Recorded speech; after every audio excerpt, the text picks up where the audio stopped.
নমস্কার বন্ধুরা, আশা করি তোমরা সকলেই ভালো আছো আর সুস্থ আছো। পৃথিবীর যে যেখান থেকে আমার এই ভিডিওটি দেখছো তোমাদের সকলকে জানাই অনেক অনেক শুভকামনা। তোমাদেরকে সাথে নিয়ে আজকে আমি একটা খুব টেস্টি মাছের রেসিপি শেয়ার করছি।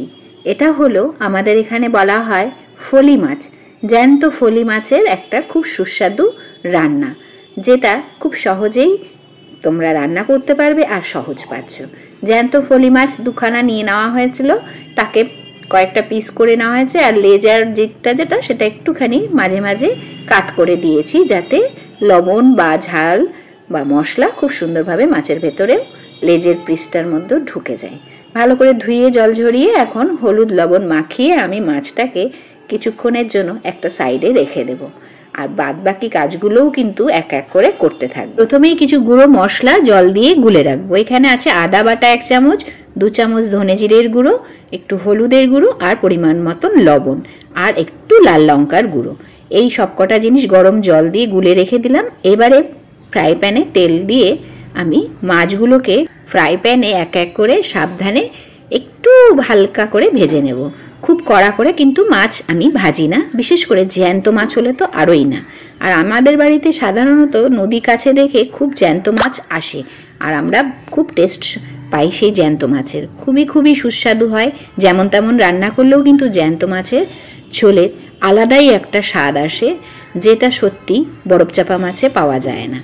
আমরা এই দিক দিয়ে খুব সৌভাগ্যবান। এখন আমি কড়াইতে মাছ ভাজা হয়ে যাওয়ার পর আবার একটু সর্ষের তেল দিলাম। তোমরা চাইলে সাদা তেল দিতে পারো। এবারে তার মধ্যে সাদা জিরে, কাঁচা শুকনো লঙ্কা আর তেজপাতা ফোড়ন দিয়ে লম্বা লম্বা করে কেটে রাখা নতুন আলু সেটাও দিয়ে দিলাম। এবার এটা একটু ভেজে উঠবার পর এখন তার মধ্যে ওই যে মশলাটা গুলে রেখেছিলাম সেটাও দিয়ে দিলাম। আলুটা একটু ভাজা হওয়ার পর দিয়ে এবারে ভালো করে আবার মশলার সাথে আলু দিয়ে আমি ভাজা করছি। আর এই কাজটা অবশ্যই একটু হাই ফ্লেমে করতে হবে। মশলাটা বেশ সুন্দর কষিয়ে নিতে হবে। আর এর সাথে সাথে তোমাদের একটা কথা বলি, জানো তো, ফলি মাছ আর চিতল মাছ ছোট সাইজের দুটো কিন্তু এক জিনিস নয়। অনেক সময় বাজারে কিন্তু বলবে এটাই ফলি মাছ, বা একটু বড় ফলিকেও বলবে এটাই ছোট চিতল। এইভাবে মাছুয়ারা কিন্তু আমরা যারা নতুন বাজার করি বা খুব কম দিন বাজারে যাই তাদেরকে বোকা বানিয়ে দেয়। খুব সাবধানে কিন্তু এই মাছ দুটোকে চিনবে।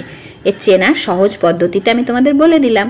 এবারে মাছের ঝোল দিয়ে দিলাম, গরম জল। ভালো করে বলক আসার পর এক এক করে মাছগুলোকে ঝোলে ছেড়ে দিচ্ছি, আর ওপর থেকে বেশ কয়েকটা কাঁচা লঙ্কাও দিয়ে দিয়েছি, কারণ আমি লাল লঙ্কার গুঁড়ো খুব কম ইউজ করি। যাই হোক, এখন তো মাছটা ভাই সুন্দর করে ফুটে উঠবে। তোমরা চাইলে এই মাছটার ঝোলটা যে হবে সেটা একটু বেশিও রাখতে পারো, আর যাদের ইচ্ছে হবে না বেশি ঝোল না খাওয়ার তারা একটু গামাখা করে নেবে। আমার মাছ কিন্তু প্রায় কমপ্লিট। এবারে ওপর থেকে আমি একটু গরম মশলা যে রেডি করে রাখি বাড়িতে, সেই গরম মশলার গুঁড়োটা ওপর থেকে ছড়িয়ে দিলাম। দিয়ে আর 1 থেকে 1.5 মিনিট একটু জাল দেব, দিয়ে আমি মাছটাকে বন্ধ করে দেব। আর এই মাছের যে কি সুস্বাদ কি বলবো। আচ্ছা, যারা আমার চ্যানেলটিকে এখনও সাবস্ক্রাইব করোনি তারা কিন্তু চাইলে আমার চ্যানেলটিকে একটু সাবস্ক্রাইব করে রেখো, আর এভাবেই আমার পাশে থেকো। আমার পাশে বেল আইকনটিকেও অন করে রেখো, যাতে আমি ভিডিও দিলেই তোমাদের কাছে নোটিফিকেশন যেন পৌঁছে যায় সবার আগে। আমার কিন্তু রান্না কমপ্লিট। এই দেখো কি সুস্বাদু একটি রান্না।